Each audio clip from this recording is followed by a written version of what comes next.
governments like the UK's, but also elsewhere in the world, are granting new oil and gas exploration licenses willy-nilly. So, of course, the BPs and the Shells, having been talking quite a good game a few years ago about transitioning, are now like, why did we bother with that? Governments aren't serious about this at all.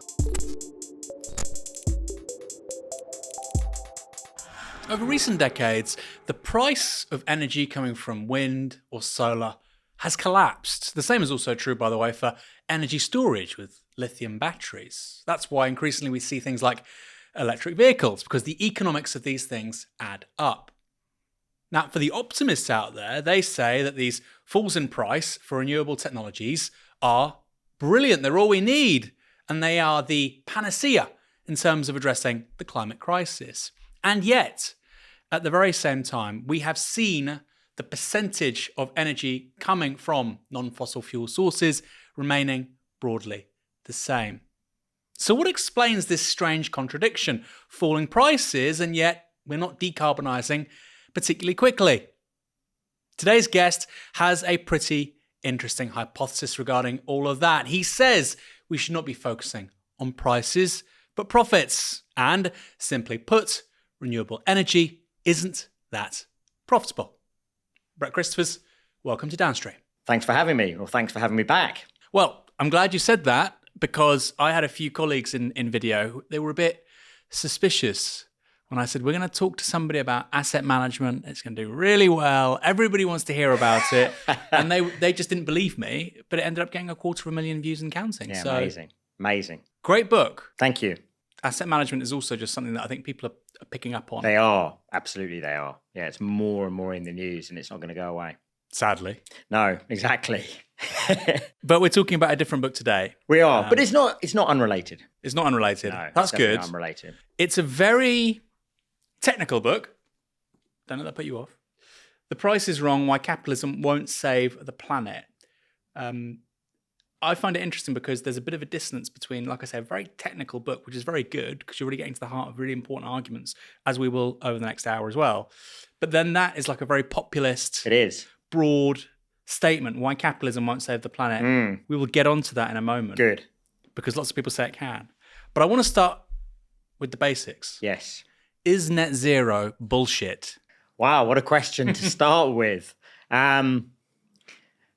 I don't know. I mean, I think that we are heading in a kind of muddled, convoluted, messy, insufficient way in that direction globally, albeit at very, very different rates in different places and with varying degrees of likelihood of getting somewhere close to it eventually. But we'll get close to it, if not there eventually. Of course, the question is what is net zero? Like what is, because net zero is not absolute zero. It means you reduce carbon and other greenhouse gas emissions, but you do other stuff to compensate for that in various ways. And I think, the best answer I have to that question is that, to me, the most interesting thing about net zero is how we are consistently moving away from aspirations of real zero.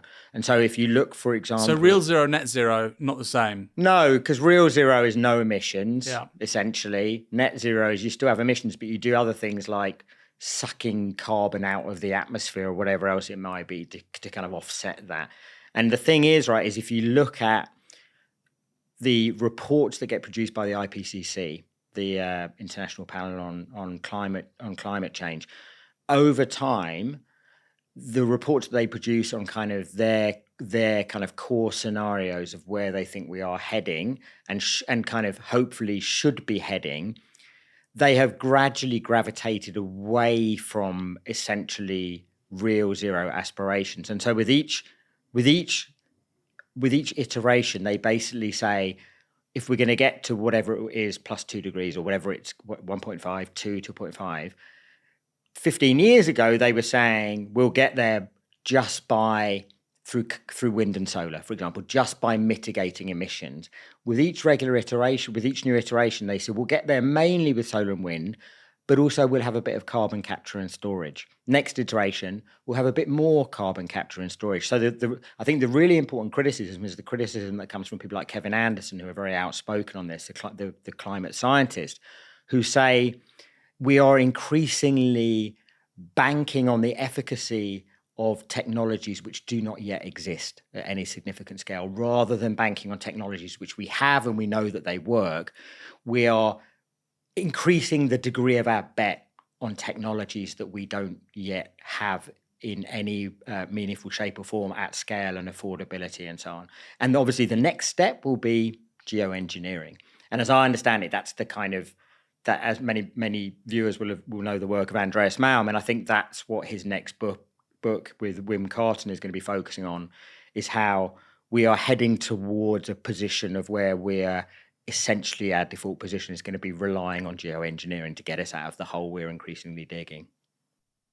So fossil fuel combustion stays with us, the emissions stay with us, but there are these Hail Mary. Do other shit to help us out of the hole. And we're doing that already to an extent, in so much as not geoengineering, but the carbon sequestration doesn't need to be technology that's not already here, because of course you have this ridiculous phrase, I think, of quote unquote nature-based solutions, which is basically planting trees. Essentially, yeah. Often it's trees that aren't actually designed for the habitats where you're planting them. There's not the kind of biodiversity you would associate with wild habitats. It's the kind of trees you would plant for timber and whatnot. They're effectively ecological dead zones. Exactly. But you've had a load of money flood into this. People think they can make money off of it. So, of course, the good and the great are very enthusiastic about it. Love it. They do love it. Yeah, of course they do. But you're not optimistic about nature-based solutions? Well, I mean, I think that the reality is that I'm totally in agreement with the likes of Kevin Anderson that just say, minimize emissions. Just focus on minimizing emissions. You don't want the shit in the atmosphere. That's what you just don't want. And anything that provides you with the kind of cover to think that you can continue happily in that merry way with emissions is not a good thing. So yes, we should be exploring those types of things. And yes, we should be exploring carbon capture type technologies, but we shouldn't be allowing that to serve as cover for not doing the things that we should be doing. And then there, of course, is the concern, which kind of fits in with the Jevons paradox about, the more efficient you are at doing something, the more you do it rather than the less you do it. So, for instance, Jevons notices this in the 19th century. He's an economist.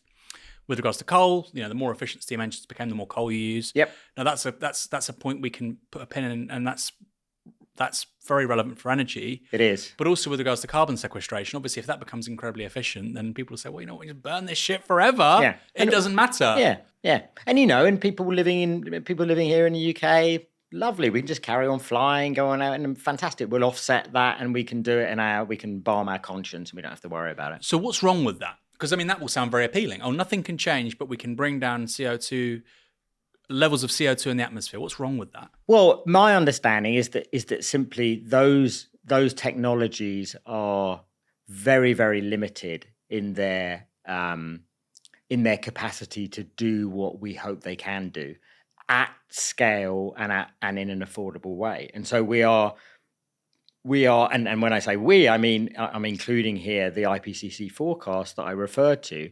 We are trusting that they are going to be able to do much more for us than we know that they can do.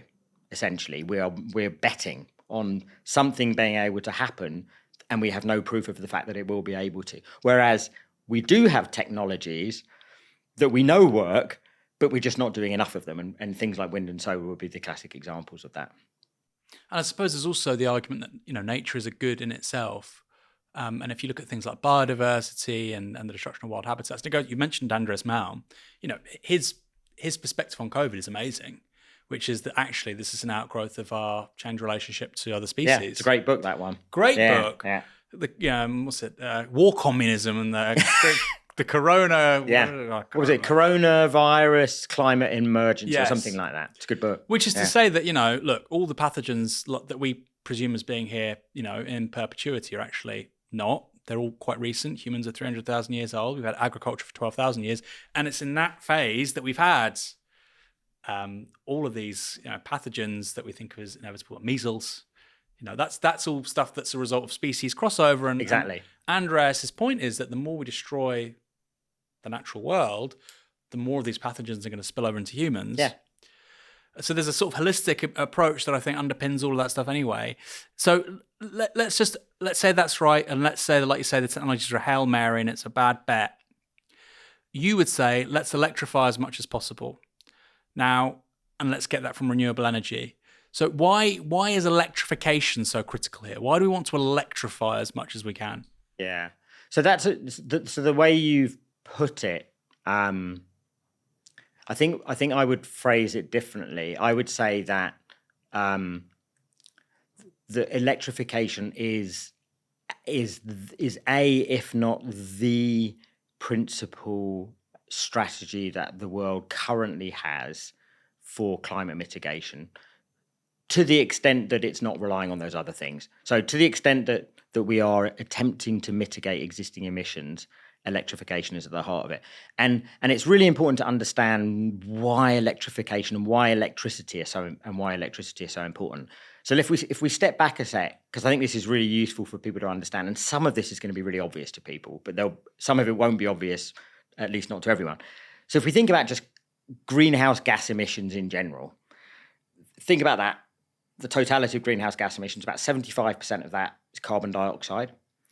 If you then focus just on carbon dioxide, about 75% of that, again, of that 75%, is from the combustion of fossil fuels, so oil, natural gas, and coal.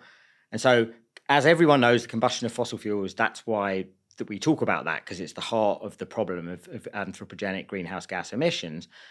Focusing on that 75% of 75%, and the biggest part of it is the electricity sector. So electricity generation is the biggest source of emissions from the burning of fossil fuels, principally natural gas and coal. So that's why decarbonising the power sector is so important. That's why everyone talks about solar and wind and nuclear, which we can talk about, because that's how you decarbonise the power sector. It's really important. However, it's because of what you refer to as electrification, the electricity sector is actually even more important than that. And because the way the world is principally approaching this is to say, look, we have those electricity sector emissions. We also have emissions from things like transportation and industrial processes and things like that. How are we going to decarbonise them?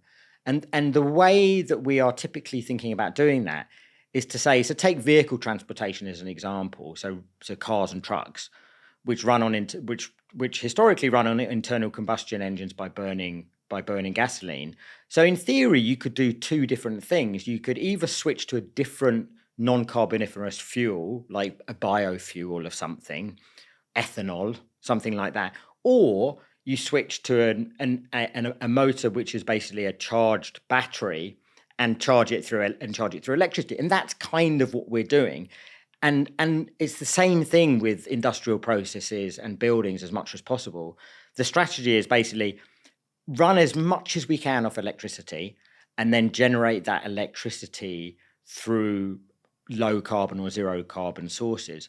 So that makes the electricity sector even more important to the climate problem than it already is, because it's going to get much bigger because we're electrifying everything. So electricity consumption is going to go to much higher levels than we currently have, which makes it doubly important that we decarbonize it. So electricity really is the heart of the problem, because if we don't decarbonize it, we're in even more trouble than we already are.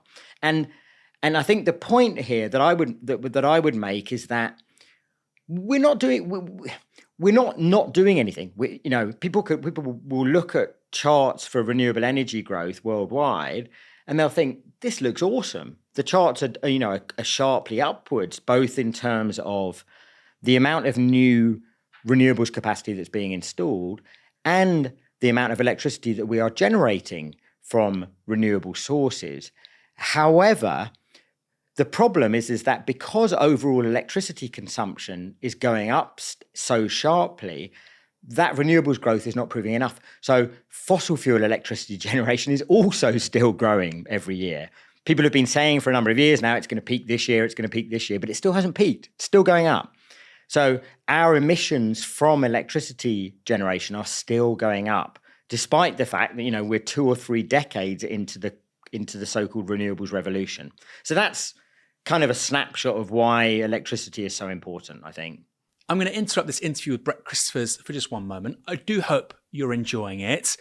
As you may know, right now, we are in the middle of a general election here in the UK. That will happen on July the 4th, but of course there is a campaign before then. My view is that Novara Media is without peer when it comes to covering that election, the policies, the personalities, the politics. We have no equivalent, in my view. That is from our daily coverage on Novara Live. That's weekdays at 6 p.m. to our articles, our podcasts, our social first content, our news and comment. It's all there. And my goodness, for this general election, we're really ramping things up. Imagine, if you will, a Lamborghini Countach. The light is red. Ash Sarkar is at the wheel. She's got her foot to the pedal, really getting it going. And that's what we need to do. We need our supporters to help us get our acceleration right up, come right out of the blocks. Because as we've said, since this project first started, you cannot have a different kind of politics without a different kind of media. New media for a different politics. Now, that won't arrive on July the 5th, but we certainly think we're moving the dial left on a ton of issues. And in elections, that is especially true. If you want to be a part of that, you know what to do. Go to novaramedia.com/support. The link is in the description below. This is a momentous set of elections, and I think it's a huge opportunity to shift the political conversation in this country into a much better direction. Be a part of it. Go to novaramedia.com/support. You got a statistic in the book which basically says, global consumption of fossil fuels for electricity is actually quite stagnant over the last 10 years, primarily because of India, China, and obviously demand going up. And obviously, and it's something we don't talk about enough, is Africa. Africa's population is set to double between now and 2050. That's going to have extraordinary consequences for the rest of the world, particularly because the rest of the world is getting older and looking at population decline. It's going to change our fundamental notion of humanity and the global community in really powerful ways. But in terms of energy, obviously you're going to have more people in sub-Saharan Africa and more people consuming more energy than they presently do. So we could be looking at maybe a doubling, or maybe just under, of energy globally between now and, say, the mid-2050s, 2060. Yeah. I think the International Energy Agency, if I recall correctly, says somewhere between 2 to 3 times where we are at 2020 globally. I mean, 2 times is the optimistic. Yeah. Let's try and be optimists. Yeah. There's not much to be optimistic about. Yeah. But and in that context, basically, I presume you would say, well, look, the next 2 decades are going to look like the last 2 decades, which is we'll decarbonize a ton of stuff, but we'll still be burning more fossil fuels. Yeah. I think that's, if I had to guess, that would be where we're going. And we can talk more about this because I think it's really, really important. And the reason one of the main reasons I'm relatively pessimistic about this is that it is simply stated, but it's quite complex to get one's head around. And it's this, which is that the parts of the world, which is essentially the parts of the world you've just been talking about, the parts of the world where the challenge of decarbonising the electricity sector is economically greatest are precisely the parts of the world where it's most urgent that decarbonisation proceeds rapidly, which is to say that it's those parts of the world where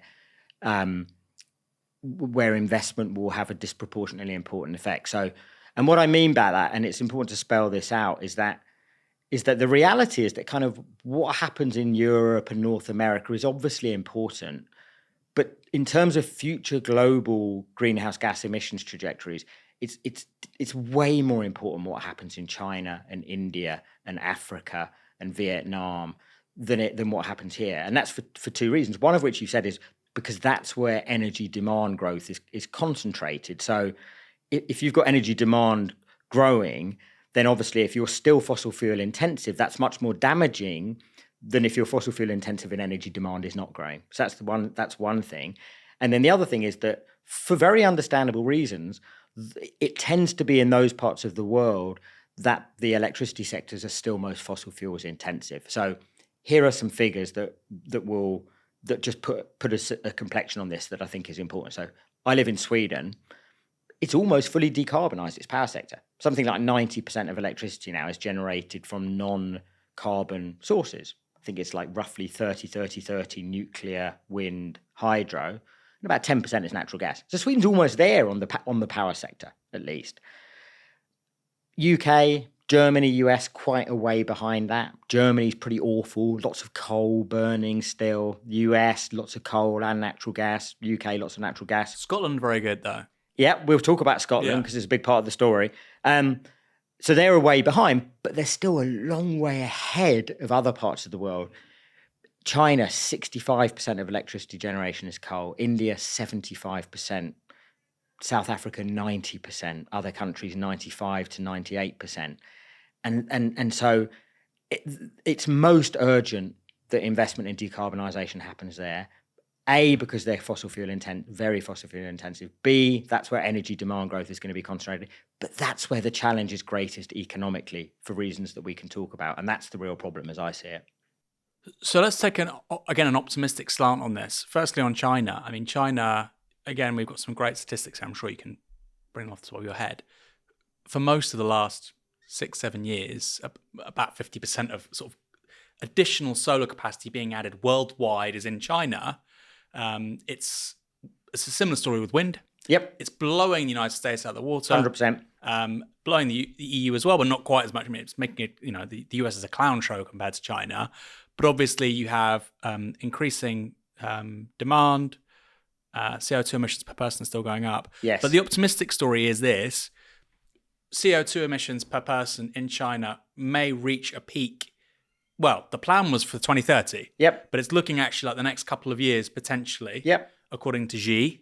So that's one positive thing. Absolutely. Secondly, and this is probably where you're going to say that's completely wrong, there's this optimistic account of Africa, which is like, well, they didn't have landline connections, but they skipped that bit and they did the mobile telephony.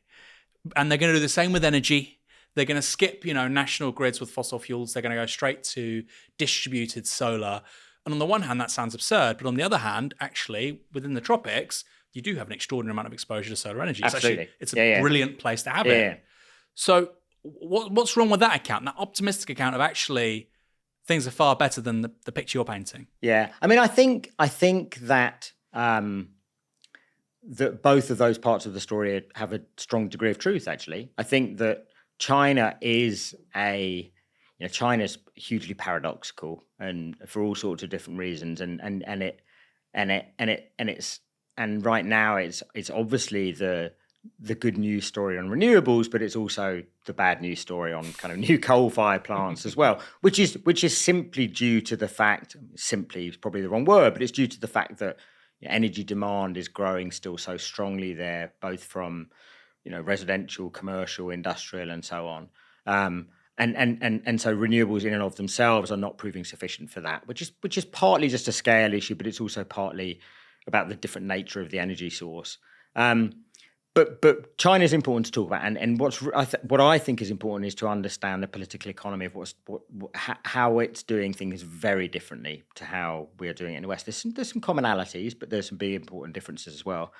I think on Africa, I think that is the big hope actually, and I see conflicting accounts about how credible that story is about the extent to which it will be possible to build out a clean energy future there that does kind of leapfrog the kind of historical problems that are kind of almost a sunk cost here in the West, where we have a very kind of centralized grid-based energy system, which locks us into a certain kind of future that may not be necessary in Africa, as you say. If it moves towards more distributed energy resources, then maybe it's possible to do that. I mean, I think there are reasons to think both positively and negatively about that story. I think right now it's too early to tell which direction it's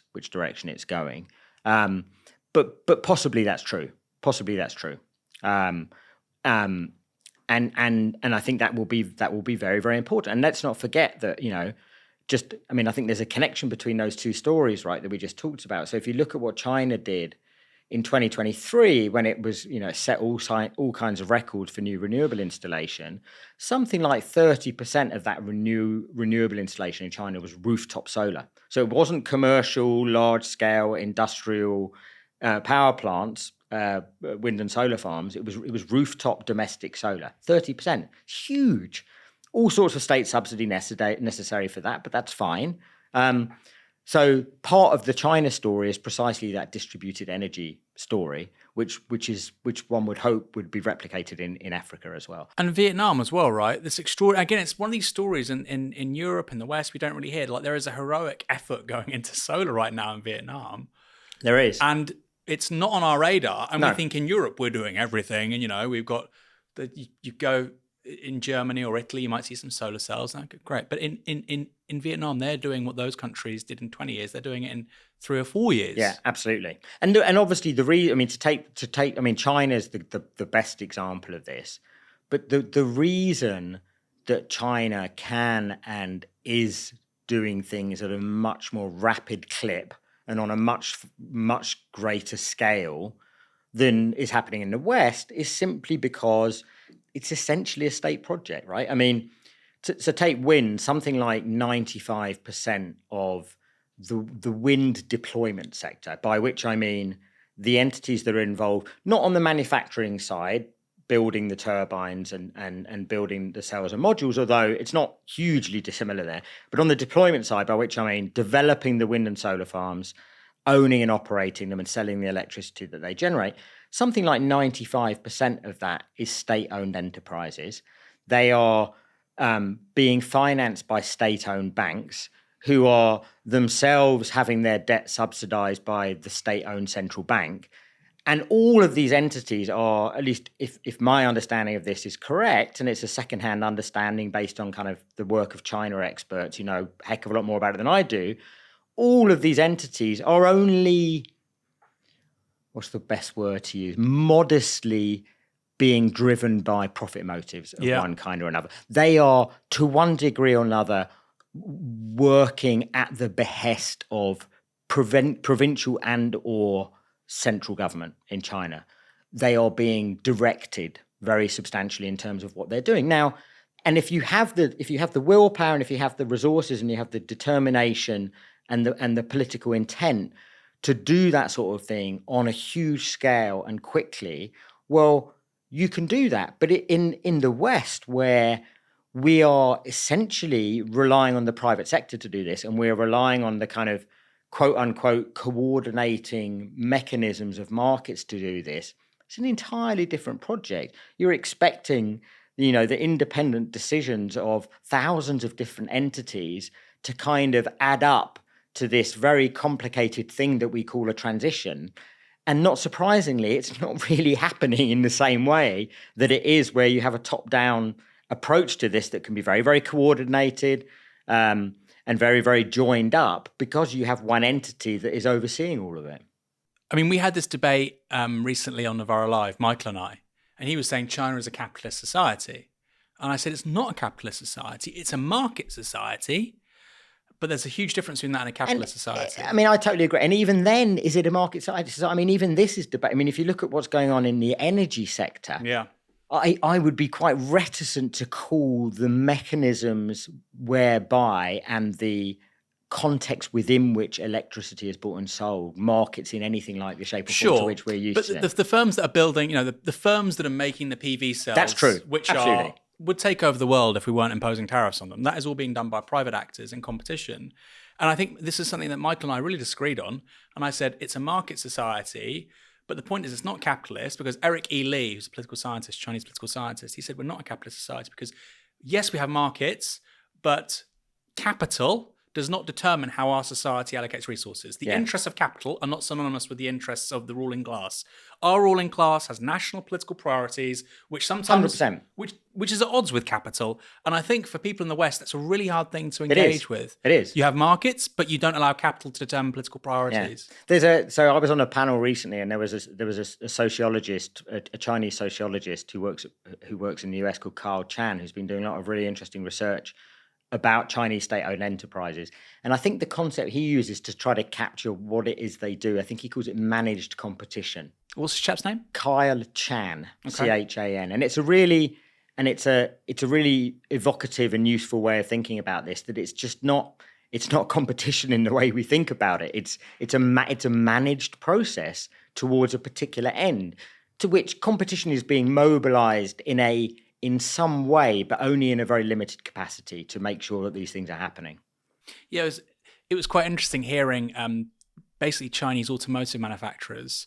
They were being asked, like, are you gunning for the US? Are you gunning for Tesla? And they're like, we have enough problems with our own people back home. Like BYD are terrified of, the next 4 or 5 companies beneath them. And of course, if you look at that from a sort of neoclassical sort of political economy perspective, you'd be like, well, those are exactly the sorts of incentives which are meant to be driving firms and industrialists. And it's so strange that, China and its firms are talking in that language. And yet, the US is talking in a very protectionist language. It is interesting. About national champions. China's not talking about national champions. No. No, because they're already the champions. They're the international champions. Yeah, this is another one. This is a bit of an aside, but and again, you're going to be a lot more familiar with the reality of this because you do all these academic panels and whatnot. But we have a friend here at Novara who sometimes works with us on sort of helping us out, kind of like a consultant guy. And they were recently in, I think, Vietnam, and they kept on seeing all these brands they just never heard of. And then they were like, what's that? Google that, Google that, Google that. And then they said, look, after a while, I realized that like the world's number 1, 2, 3 producer for dozens of, commodities, which I take for granted, they're all East Asian, right? They're Chinese, Absolutely. Or if they're not Chinese, they'll be Japanese or Taiwanese and I was like, yeah, we do live in a little closeted world in some respects. But I think Europeans don't realize. No, of course they don't. No, absolutely not. Very strange.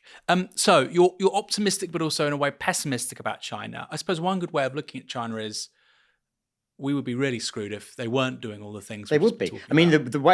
Not least in terms of, there's the fact that they are making progress domestically on renewables rollout. Fantastic. But there's also the fact that, let's not forget that it's unimaginable that in places like Europe, that to the extent that it's happened so far, that the energy transition, the decarbonisation of power sector would have gone as far, as fast, and at such a relatively low cost as it has, were it not for the fact that it's China that drove down the cost of the technologies, right? There's no way it would have gone as far, as fast, or at such low cost without China doing what it's done. We collectively have been benefiting environmentally and economically from what China's been doing for the last 15 to 20 years. That is such a good point. So people are saying, and we'll talk about obviously the fall in price for renewables, how it's competitive with fossil fuels, and a big part of that disinflationary pressure is the fact that stuff is being manufactured in China. Almost all about China.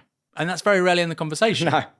Because we talk about energy security, but we can have our cake and eat it. It can be cheap and it can be energy secure. Hold on a second, it's cheap because it's not made here. It's actually made on the other side of the planet. Yeah, absolutely. And obviously what's going on in the US right now, and again, it's a bit of a tangent, but it's important, is that the Biden administration is trying to thread the needle between not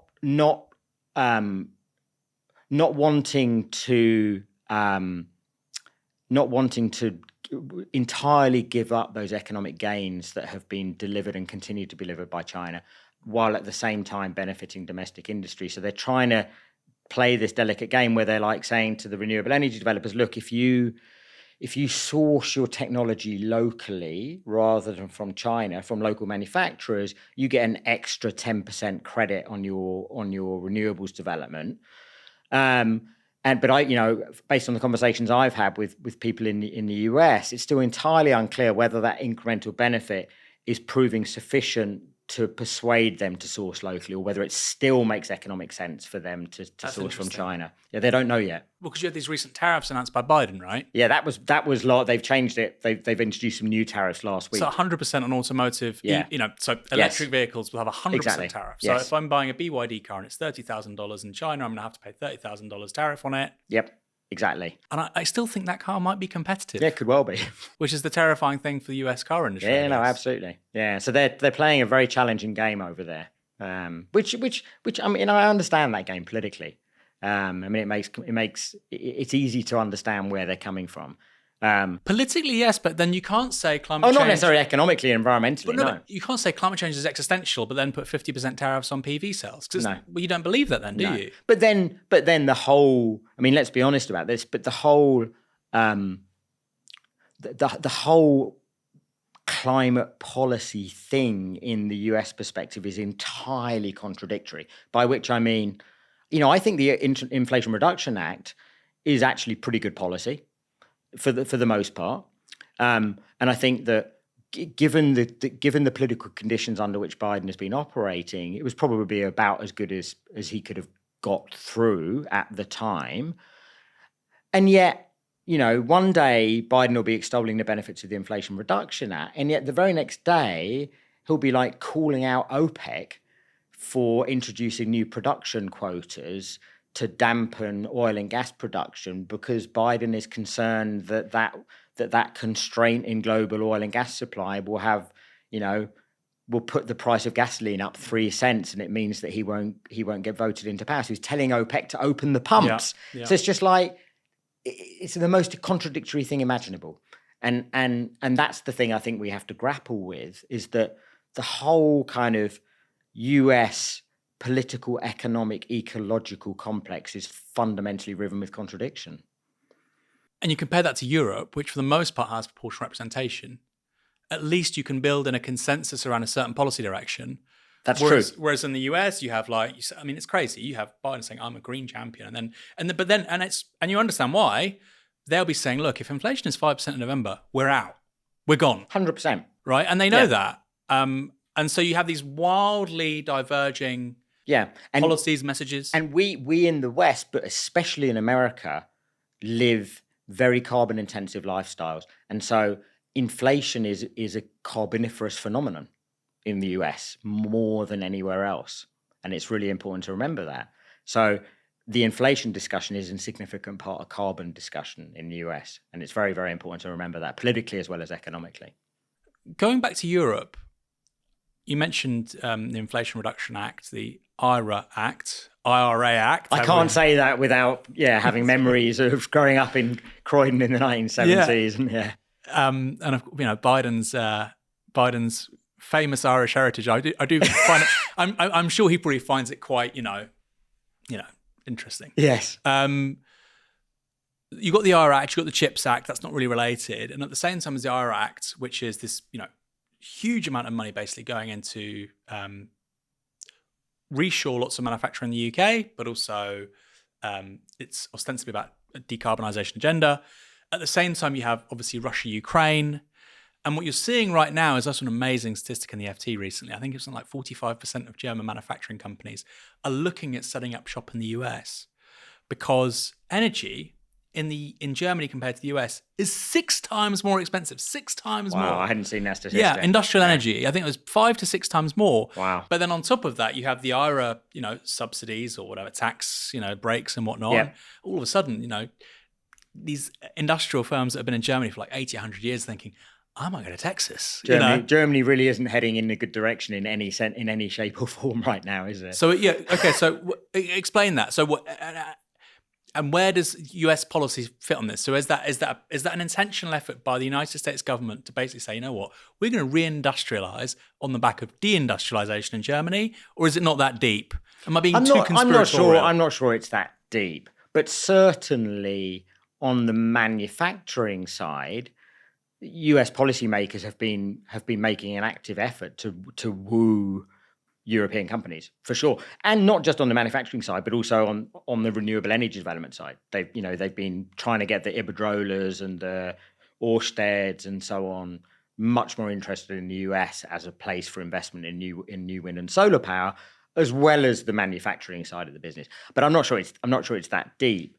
But the EU has been through a very difficult few years on the energy front in a way that the US largely avoided. And I think there are still lingering effects from that. And it's important to think about what's going on in Germany in relation to what happened in 2021 to 2022, which didn't really happen in the US. The energy crisis was a phenomenon that was it wasn't limited to the EU, but to the extent that it was significant outside the EU, it was significant more to the east, not least in China, than it was in the US. So the EU occupies this kind of strange sort of third provisional position in the kind of game between China and the US. The EU is in this uncertain position where it seems to be neither one thing or the other. It doesn't seem to be in a position to be calling any shots, but it's also not reacting, as far as I can tell, in the kind of deeply protectionist way that the US is reacting. Yeah, so it's interesting. There was a great quote a year or two ago, basically saying that the energy crisis of 2022, 2023. Was it 2022, 2023? 21, 22. 21, 22. Yeah. It's, post-COVID, but also, in relation to Germany in particular, post-Ukraine war. And they said, look, the last several years have basically brought into focus that there are two kinds of countries, those with energy and those without. Yeah. And China's strategy is, go massive on Absolutely. nuclear, renewables, coal. The US is, well, we have tons of energy anyway. And Europe doesn't have any energy, but it's not adopted a sort of a strategy like you say. No, I mean, Germany was the most extreme example of sort of essentially relying on Russia for energy. And that was true to a lesser extent, but also not to an insignificant extent in other parts of Europe as well.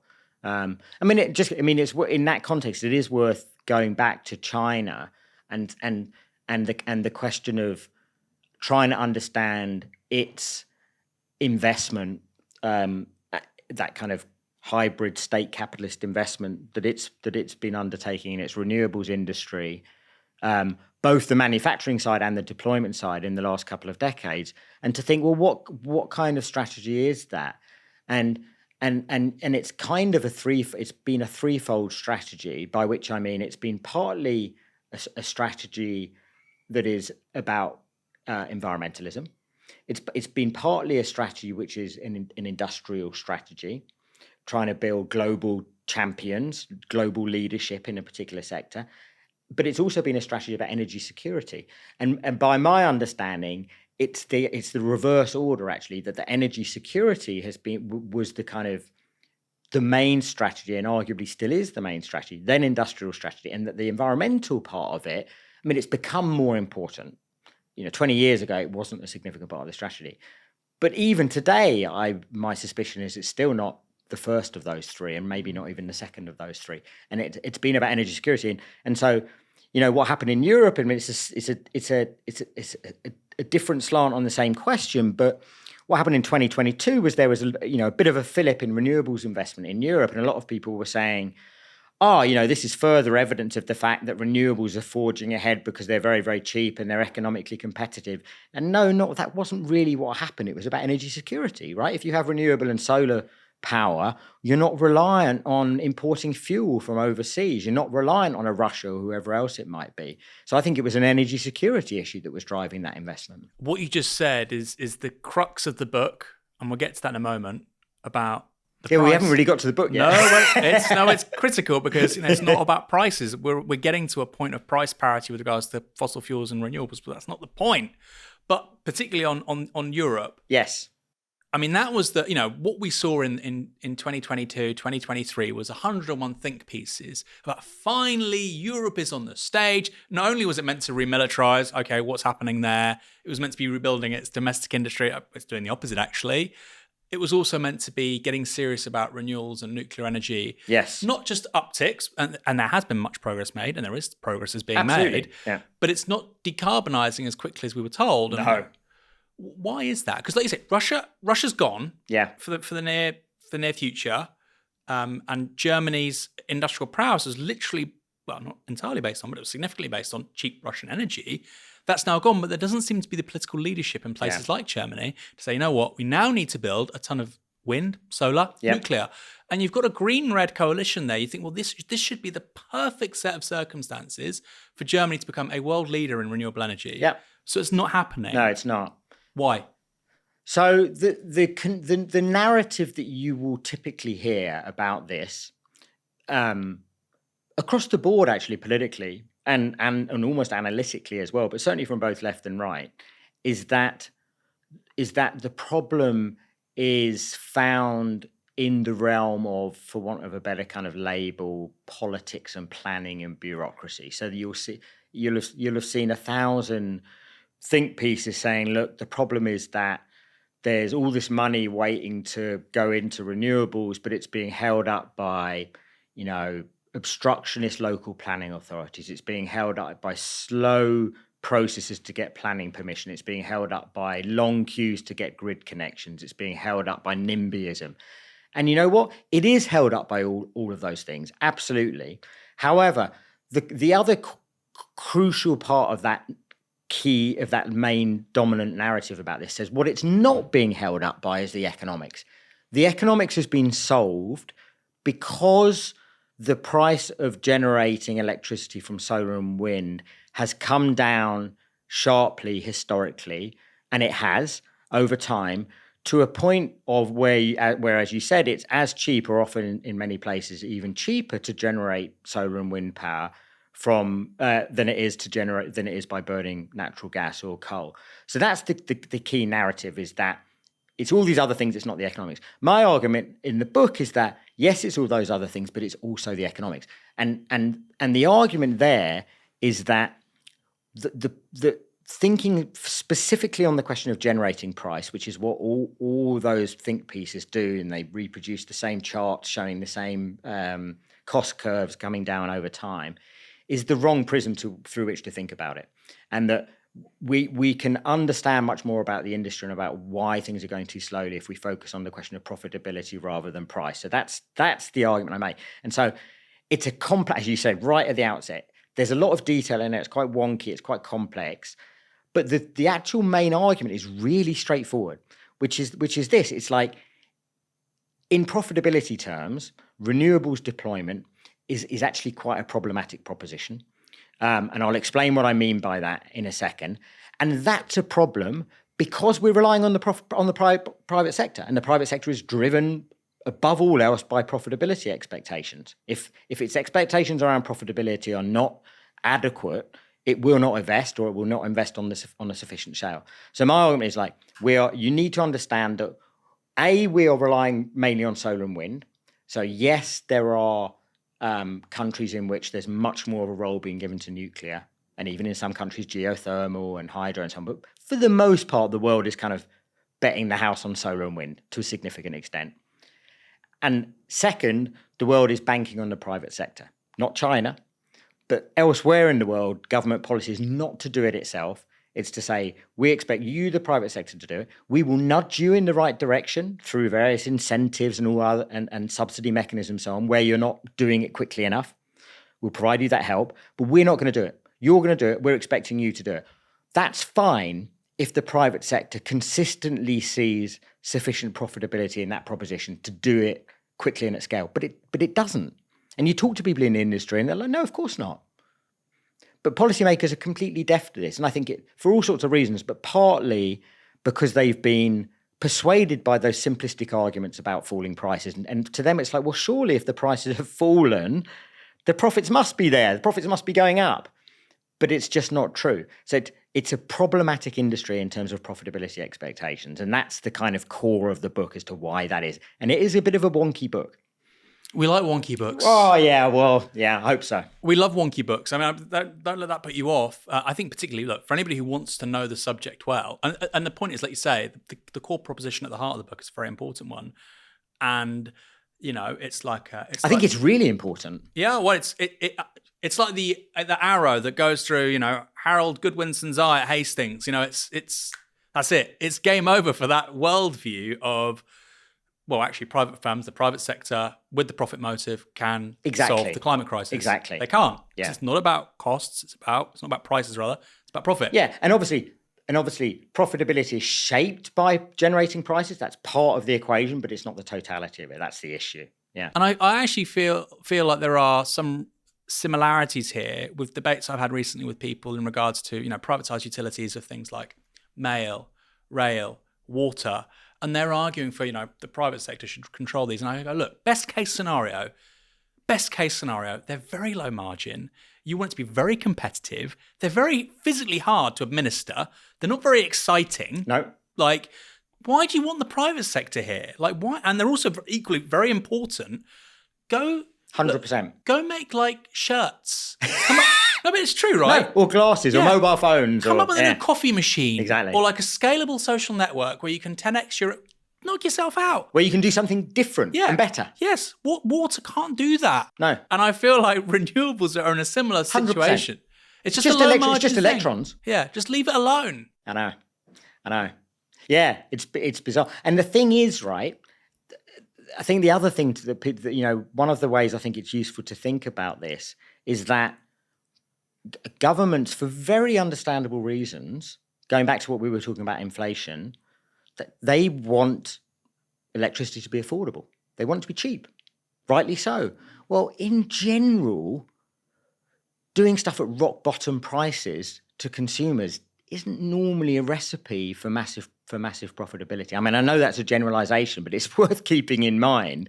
And so what's happened is that governments have designed electricity markets, and they have designed the support mechanisms that they provide to renewables operators precisely in such a way as to maximize the likelihood that the economic gains associated with kind of falling production costs, thanks to China, are not captured by nasty capitalist firms, but they're passed on to consumers. So what does that mean in terms of capitalist incentives to invest in those things? Well, if they're not able to capture it, then of course they're not going to do it at the scale we want, because they're being passed on to consumers, which is what we want.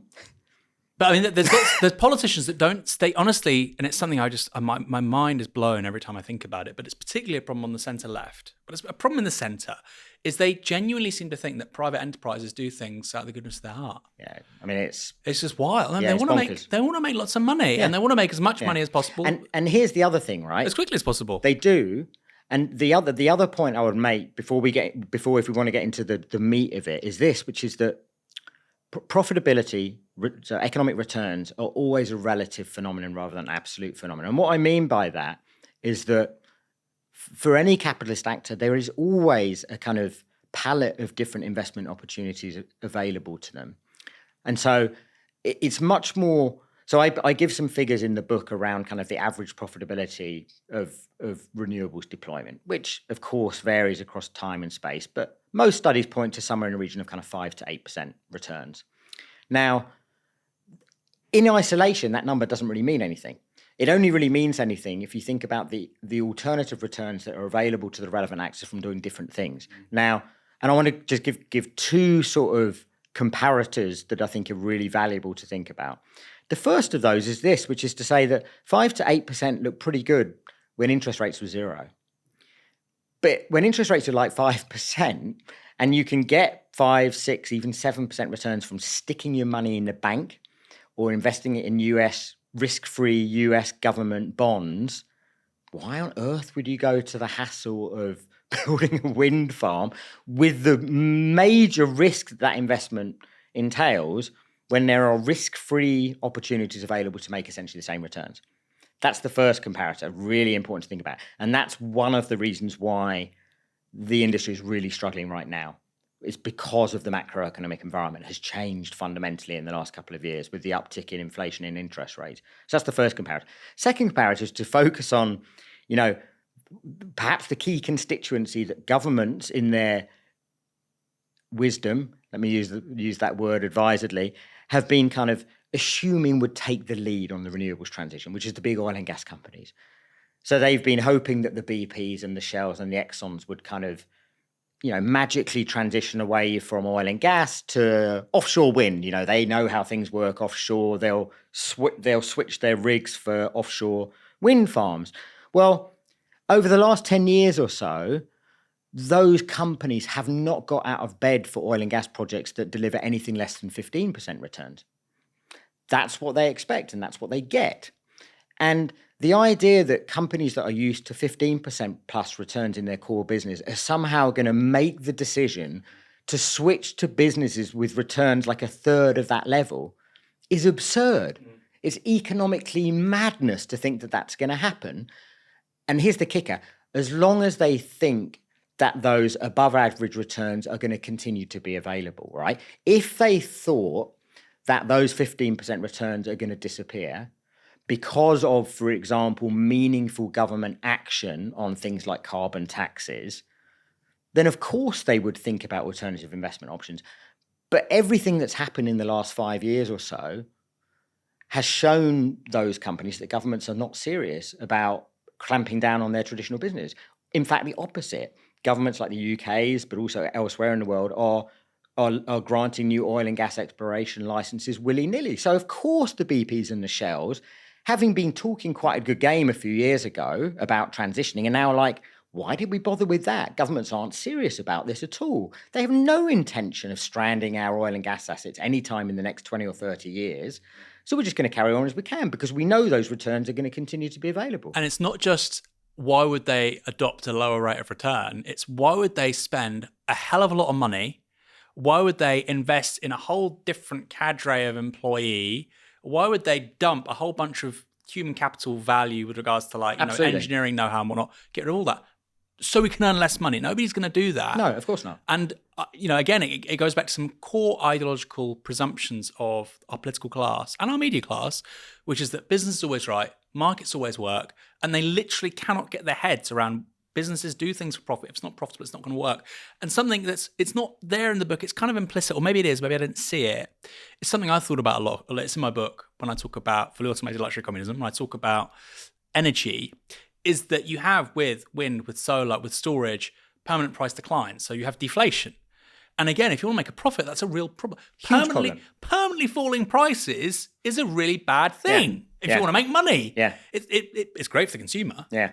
But again, there's this tension isn't really obvious to people who are making the policies. No. And you listen to the the Labour government in waiting talking about this, and it's a really strange thing. They're kind of like, well, we'll develop a new renewable energy generator, Great British Energy, and the whole idea behind it, as they seem to be articulating it, is like, because the renewables business is swimming in profits, and so we'll have this public entity that will capture those profits while delivering really cheap energy. And it's like, what are you talking about? So it's not swimming in profits? No, it's absolutely not, and that's why the investment isn't happening.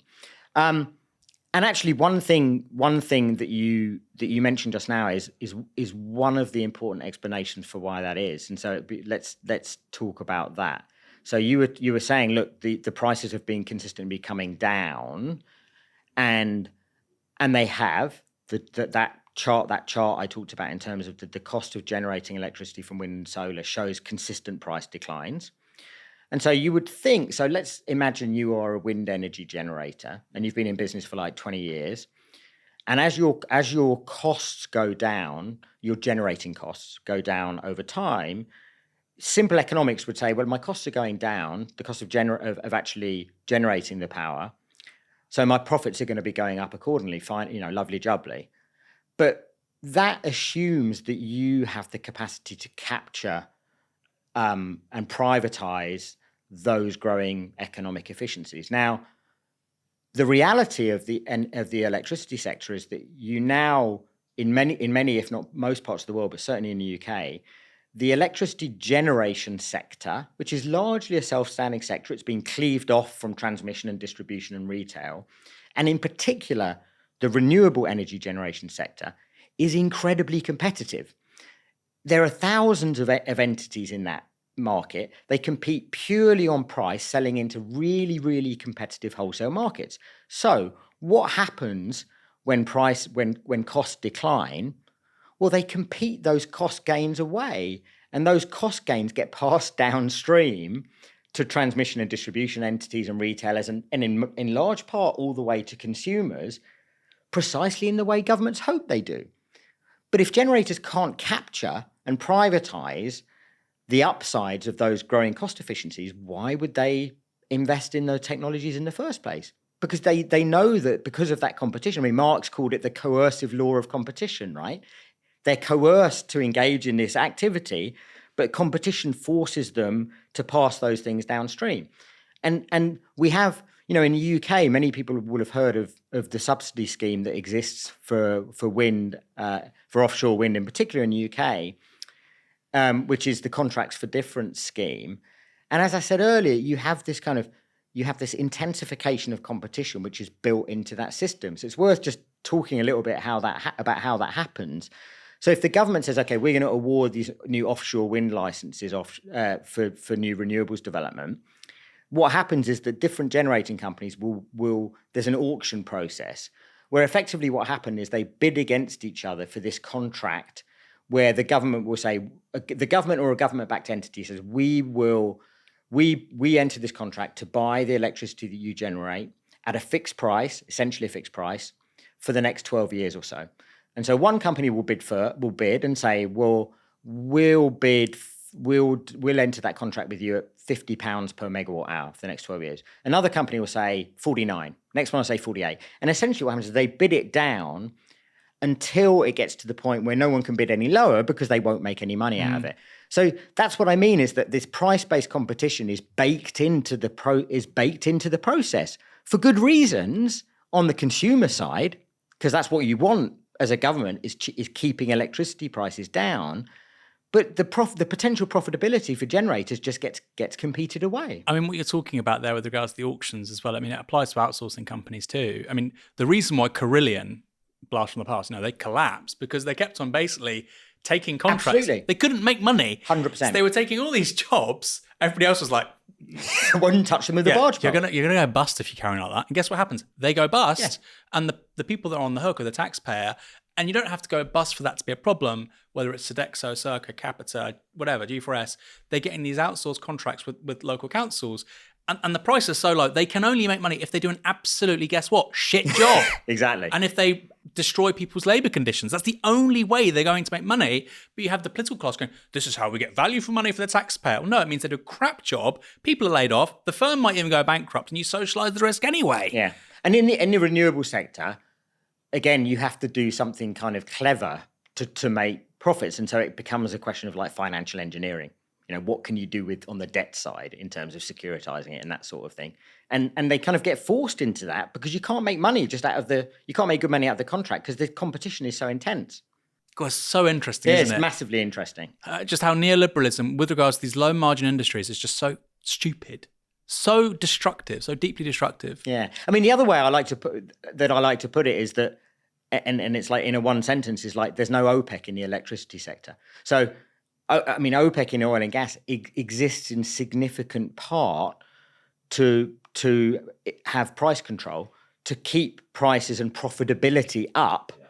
If there's the danger of a kind of supply glut, they tell the members of OPEC, close the taps for a bit to keep prices and therefore profits up. Well, there's nothing like that in the electricity sector, which is, again, kind of good from a consumer perspective, but in terms of incentivizing investment is a different question entirely.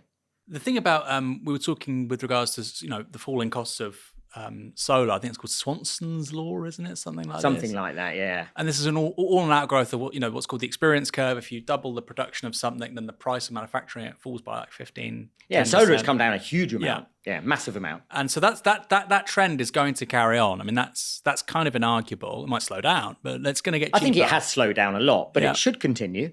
Yeah.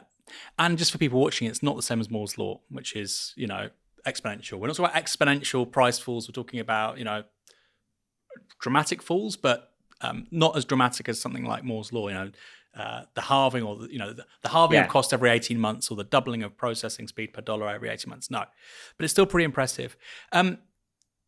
So we've talked about Europe, we've talked about the US, we've talked about the failure of markets to deliver with this stuff. So what is the proposal then? Because you've argued that competition makes sense from the perspective of the consumer, but then you've also said that competition and falling prices are at odds with profitability. And if we're having a private market system for this, then you need to have profits. So how do we administer electricity or energy, which is cheap? It's a great question. But from renewable sources too? Yeah, it's a great question. And I think that, I'll be completely honest about this and say that I don't have the answer. I think I have a perspective on the range of answers that exists, if that makes sense. And so I think what's useful potentially for viewers is to understand the kind of range of main answers that are out there, and then to judge for themselves based on some commentary that I make on each of those answers.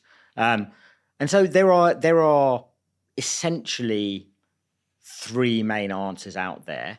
But I'll caveat this or preface it by saying all of what I'm going to talk about here are answers that are kind of on the supply side, by which I mean they're all answers that are oriented towards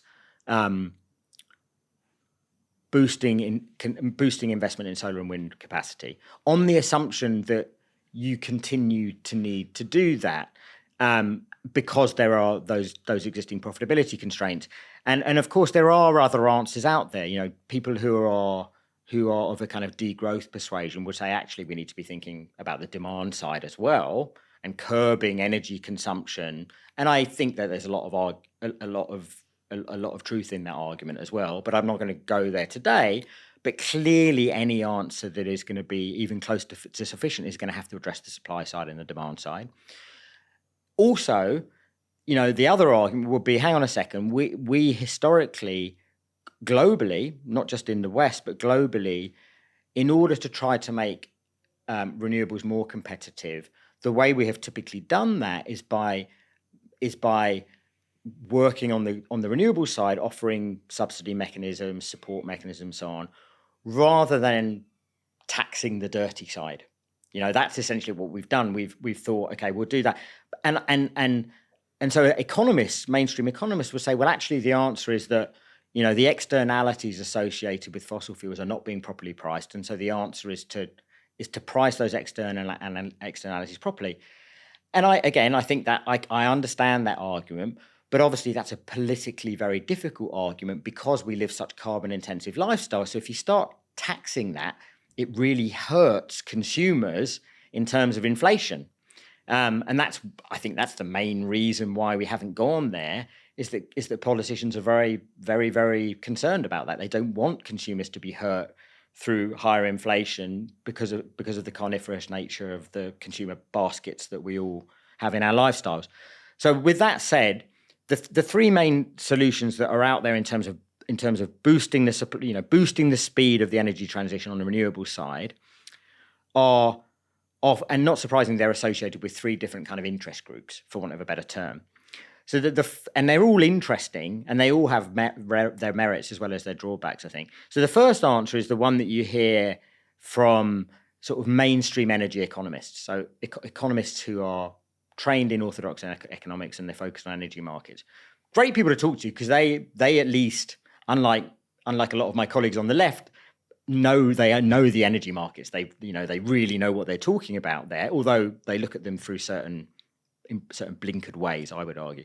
So what they argue is, look, the problem is not that we're relying on the private sector and the profit motive and markets to do this. Of course, they don't say that.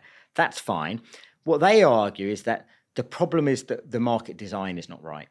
So what they would say is that, and I have some sympathy with this argument because they're right when they say that electricity markets, as they exist worldwide today, are market mechanisms that were designed essentially in a fossil fuel world, and they haven't really been changed in the last 20, 30, and that's true, they haven't. They're pretty much the way they've always been. And they argue, and it's understandable. They say, look, we just need to redesign those market mechanisms, rethink the way we price electricity in wholesale and retail markets, and then everything will fall magically into place. But of course, economists always say that. That's the answer to every problem, which is that the problem with markets is not that we have markets. The problem is that we haven't got them right yet. We haven't perfected them. We haven't optimized them. And also, there are lots of recommendations out there circulating in different forums for how you might do that. But all of them have distinctive drawbacks as well as potential advantages associated with them. So that's that answer. And as I say, I have some sympathy with that argument, but I'm definitely not convinced by it. The second answer is very, very interesting. And that's the answer you typically hear from the energy industry itself. And so what they say, obviously, they agree with economists that the problem is not that we're relying on the private sector markets, but where they disagree largely with economists is they don't think the problem is in market design. They say, no, that's fine as well. Just keep existing markets as they are. The problem is that the subsidies to renewables aren't big enough. So they basically say, look, keep everything as it is, but just like double the support mechanisms, provide more of it and make them more attractive. And that's what the Inflation Reduction Act was. In the renewable sector, industry had been saying to the US government, you have been attenuating the subsidies you provide us with, lowering the level of tax credit. Investment is stagnating. That's what you get if you do that. Lift it back up. And so that's what the government did. We're yet to see whether that will have the desired impact. But that was all, in my view, was all about reinflating profitability in the renewables industry to re-attract investment into that sector. Very, very, very, very straightforward, actually. And I have some sympathy with that as well, because if the totality of our options is the private sector, what else are you going to do? That would work, is what you're saying. Well, in your opinion, I think it probably would. If you essentially guarantee profits, and if those profits are attractive in relative terms, according to the different alternatives that are out there, then yeah, money will flow in. Absolutely. I mean, it'd be really costly for the consumer and or the taxpayer in some combination. But I think it would work if the governments did that enough. But obviously there's huge reluctance to do that for all sorts of reasons. Not just the cost to the consumer, but you don't want to be seen to be lining the pockets of nasty big capital. That's the second option. The third option is the one that those on the left will typically say, which is to say, the problem is that we're relying on the private sector and markets to do this. It doesn't work. We've been doing it for 30 years. Still isn't working, still going much too slowly. Let's try something different. By which they normally mean, or we, if I count myself in this group, normally mean mass public sector ownership and investment in renewable energy. And the argument being that the private sector and markets isn't working, isn't been shown not to be working, even though that all these subsidies continue to be available worldwide. And that's a really, in many ways, at least on the face of things, a very attractive option. If you think about it like this, so go back to what I was saying earlier about 5 to 8% returns. Well, if 8% returns are not sufficiently attractive to draw in mass private sector investment on a significant scale, you would imagine that returns of 5 to 8% would be perfectly attractive for the public sector. I mean, presumably if you are a government, you would just be happy with an investment that kind of covers the cost of capital. And if it doesn't do any more, then fine. I mean, why would you need any more than that? So in principle, I think that is a very attractive option. But of course, there are obstacles of all sorts of different nature, of an ideological nature, clearly. The fact that the idea that the private sector can't or shouldn't do this is anathema to the political class in large parts, not just of the West, but of the world more generally. Governments around the world, including in what by global standards are rich countries, have persuaded themselves or allowed themselves to be persuaded that they don't have the fiscal capacity to carry out that type of investment. They need to be fiscally conservative. It's all about tightening belts. You can't grow the public balance sheet, even if it is to invest in revenue-generating assets. And I don't really buy those arguments, but those arguments are very, very powerful And it seems right now, at least, that very few mainstream parties, at least, are even willing to countenance any departure from that kind of economic orthodoxy. So while I think that it's a credible proposition for rich countries, it doesn't seem very likely that it's going to be happening anytime soon. Any talk of public sector ownership of energy in places like the UK is any propositions along those lines are very, very limited, very, very small scale. Well, Starmer's killed it, right?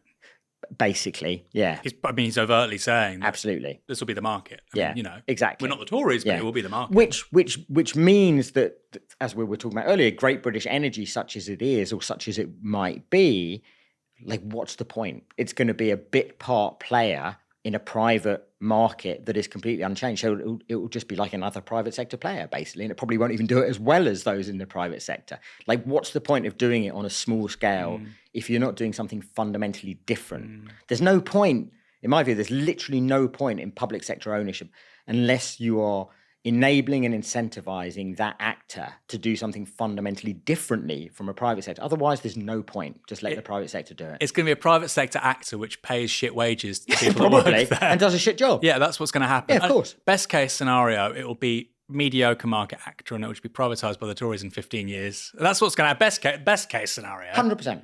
Yeah. There's no point. Unless you're going to do it on a large scale with the ambition to do something fundamentally differently, there's no point in doing it, in my view. The only argument for doing it would be that it's like a wedge in the door and that then you can build on it, potentially. Maybe that's the grand plan that's not being talked about, but I'm doubtful. Anyway, but the thing about public sector ownership, I think, the only other thing I would like to say about that is that even if it is theoretically, to my mind, quite credible and possible in the relatively rich parts of the world, it's a different matter entirely in, going back to where we started our conversation, in those parts of the world where investment is most vital.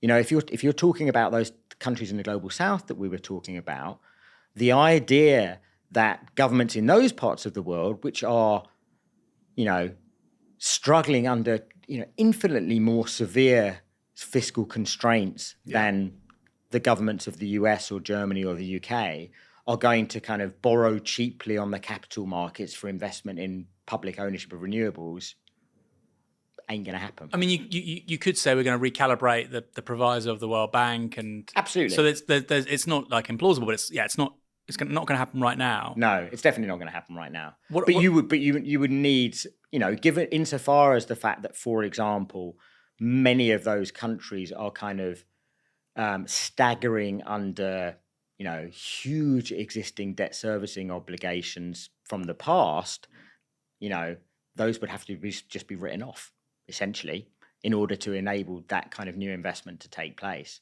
So it's a big ask politically as well as economically. Speaking of the kind of austerity arrangements, and I find this quite funny, it's a bit of a tangent, but you have in Europe with the Eurozone, and European monetary integration, you've had since 1999, since there's been the euro as a currency, the Stability and Growth Pact, which all the members of the European Union actually, I think, have to adhere to. One of the major parts of that is to not run deficits of more than 3%. Yep. Now, of course, if your economy is growing at 3-4% and you've got inflation of 3-4%, a deficit of 3% forever is absolutely fine, actually. Really fine. Yeah. But what's really interesting is they suspended it in 2020. I don't know if you saw this story. They suspended it in 2020, and it's only going to come back now. I think it was 2020 to 2023. And over that time frame, Italy's GDP per capita grew as quickly as the United States because there was loads of public sector investment in really important infrastructure. And now the European Union is saying to Italy, you can't run deficits anymore. And if you don't, we'll sanction you. Yeah. And you think, fuck, they've just literally been growing at their best clip in 25 years, but their stupid little brains can't get around it. On the point you said about public ownership, and again, it's like an ideological default now, which people do not understand. The idea of public ownership making money. No, absolutely. They think it's only going to be us sinking money, something losing money. Yeah. You're talking about investing in revenue-generating assets. What's the problem with that? I mean, if you look at, for instance, where I live, Portsmouth, I did an article about this recently. You've got Portsmouth International Port, which was built in the early 1970s. The idea of a city, a medium-sized city like Portsmouth, building infrastructure like that today in partnership with the private sector is just like implausible. So they built Portsmouth International Port. I think it adds a couple of $100 million to the national economy. It employs 5,000 people. Last year, it made £8 million in profit. Yep. It's publicly owned, right? And basically, since it's been built and it's not been privatised, that has basically meant hundreds of millions of pounds going to local people in Portsmouth. Yep. It means lower council tax, and it's paid for a ton of services. Yeah. Up the road in Southampton, where the airport's privatised, guess what? The city's busts. Yeah. But people are always like, we're spending too much, or maybe actually it's about ownership, and you're not owning 100%. The things that make cash. 100%. And there are two things I would add to that.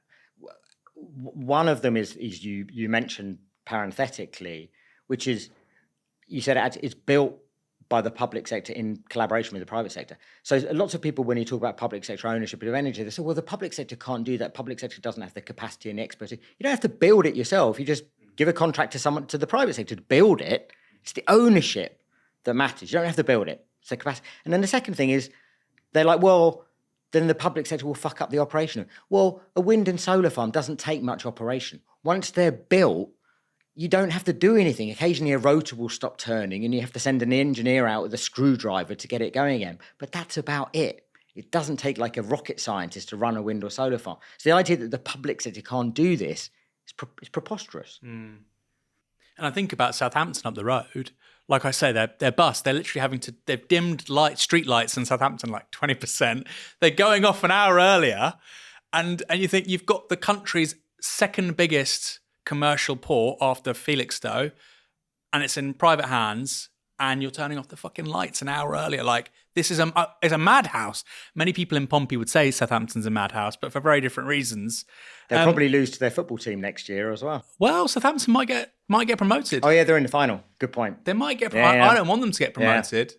For people who aren't aware, but Portsmouth have just been promoted to the Championship, and the Saints are in that league as well.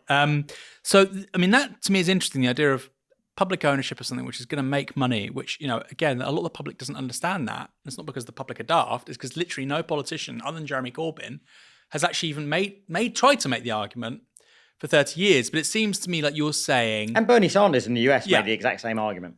We can have public ownership with a decent rate of return, really good social externalities, as they'd be called. Yeah.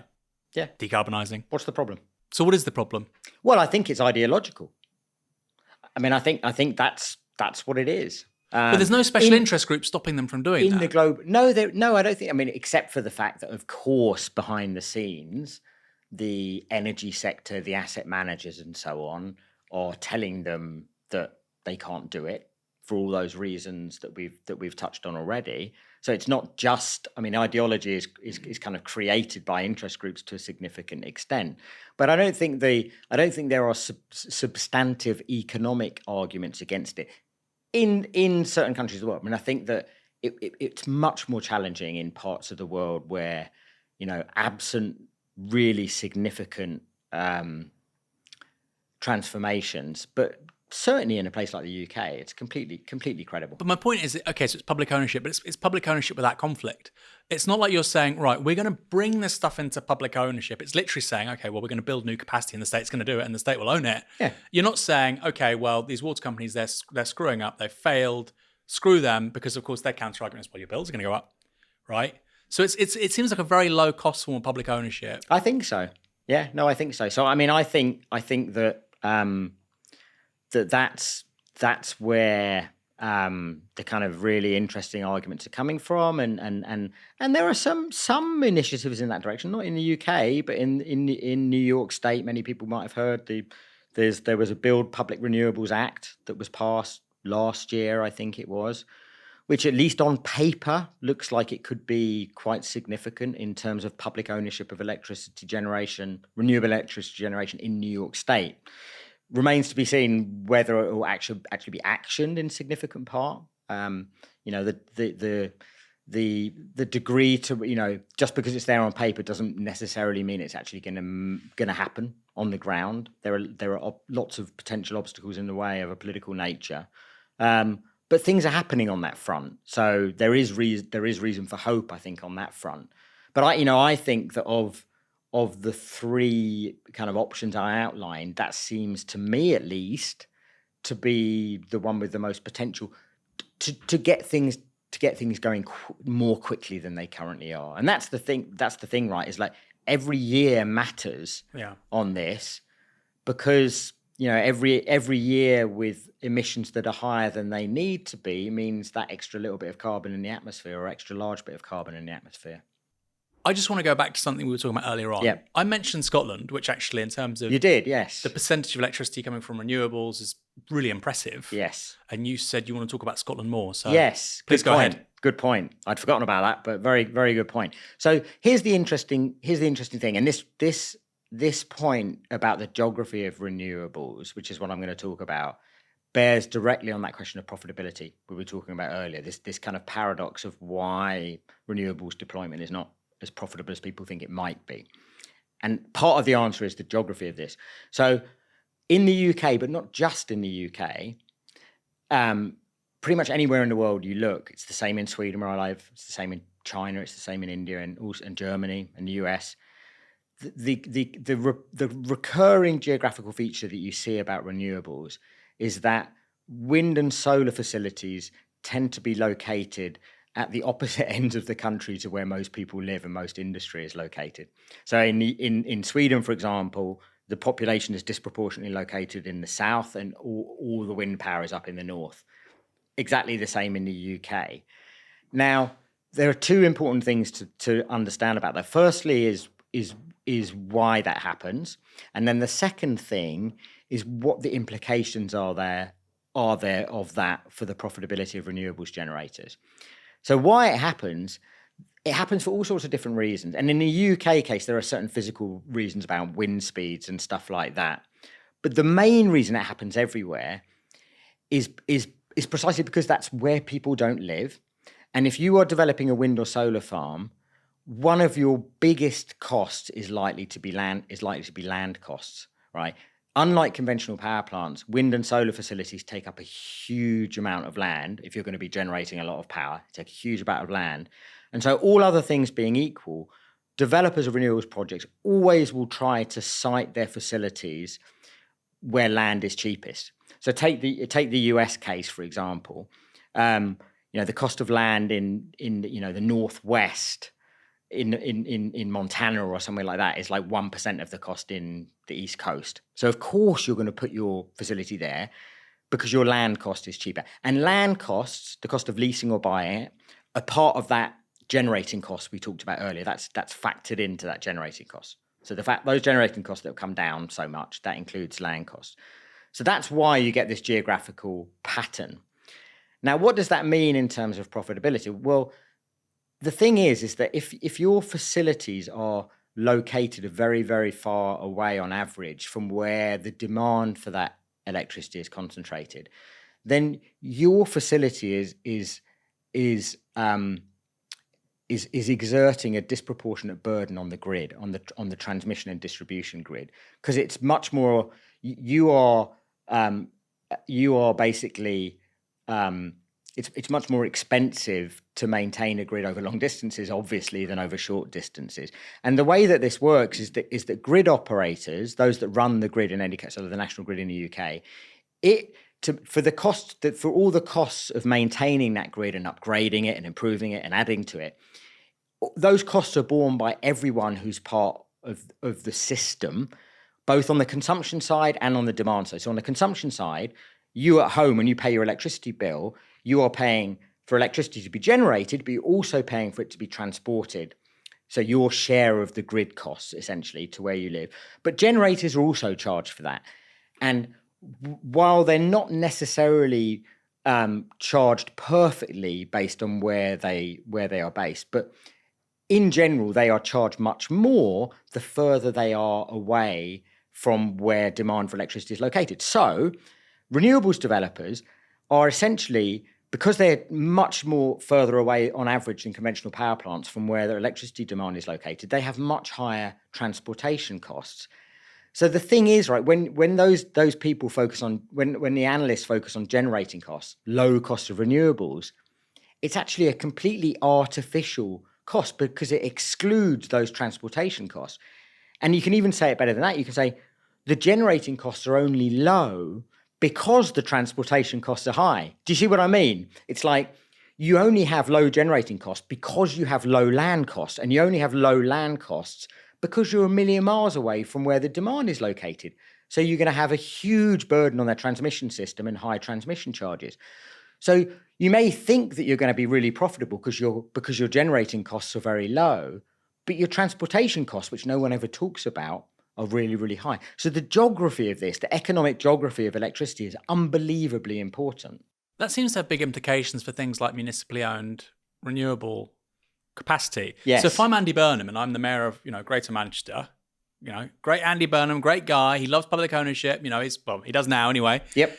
He's all in favour of it. But obviously the land values of Manchester are relatively high. They're going up. Yes. And so all of a sudden, actually, it doesn't really make sense for him to be saying, I'm going to use X amount of square kilometres to build solar or wind. No. Two things to say about that. So one is, and so a lot of the kind of hope that people have is for kind of distributed renewable energy generation that is not sort of one large scale facility that requires lots of land, but is kind of rooftop solar, things like that is attached to households because it doesn't have those land costs associated. And I think that, as I was mentioning earlier, like 30% of the Chinese additions in 2023 were rooftop solar that don't have those land implications attached to them. But insofar as you do need those large-scale renewables facilities to kind of really bend the curve on emissions, land is obviously a big issue, precisely as you say. And so there are countries in the world where precisely one of the things that state authorities are doing in terms of enabling private sector renewables development is exactly on the land question, is for example, aggregating land ownership through powers of expropriation, for example, to enable renewables developers to get their hands on the land more readily and more cheaply than might otherwise be possible. So I think that's the way to think about it in the UK context, would be that's the sort of thing that municipal authorities would have to be thinking about. And of course, 40 years ago, it would have been much easier because the state owned much more land then, but it's privatised all of it. But also, I suppose, if you're a big manufacturing region, so if you're, that belt in Germany where you've got so much heavy industry, or historically in this country, you might say the West Midlands. Yep. You've got these big factories, you want to make lots of stuff and you want really cheap energy inputs. You're not going to want, a wind turbine next to Birmingham or a set of solar cells in Solihull. You're going to want the wind coming from the Outer Hebrides, Absolutely. Maybe the sun coming from further to your south. So that kind of quite progressive. It sounds lovely. We all love community ownership and, small scale distributed, fine. And sometimes it's great. My mother-in-law, she has solar cells on her house. Their energy bills have collapsed. Yep. But actually, in terms of if you want to have a vibrant industrial sector, you want to manufacture stuff, then that's a big deal. It is. Yeah, absolutely. No, you're absolutely right. And I think that